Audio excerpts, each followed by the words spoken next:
एक आगळा वेगळा प्रकार रेड कार्पेटवर आपल्याला बघायला मिळाला, तो म्हणजे आपली एक इंडियन सेलिब्रिटी दिया मेहता जाटिया हिने घातलेला गाऊन.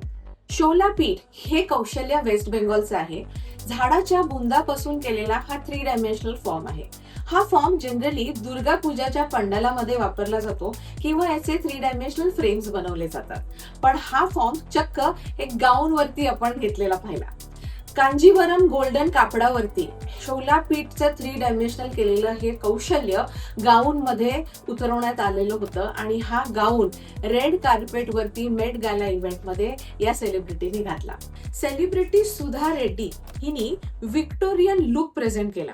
तिची स्वतःची विक्टोरियन ज्वेलरी त्यांनी वापरली आणि एक भव्य दिव्य असा गाऊन केप असलेला कलमकारी फॉर्म यूज केलेला आणि त्याच्यावरती एम्ब्रॉयडरी केलेला आपल्याला बघायला मिळाला. कलमकारी हा फॉर्म पेंटिंग मध्ये यूज केला जातो. जनरली कापडांवरती असतो, साड्यांवरती असतो, पण हा फॉर्म आपण आता गाऊनच्या रूपमध्ये इथे पाहिला. रेड कार्पेट वरती ड्रामॅटिक लुक देण्यासाठी याला एम्ब्रॉयडरी बरोबर पेअर करण्यात आलं होतं. आपल्या भारतीय अनेक वेगवेगळ्या कलाकुसरांना एकत्र करून हा कॉस्ट्युम बनवण्यात आला होता. तुम्हाला हा कॉस्ट्युम कसा वाटला आम्हाला नक्की कळवा.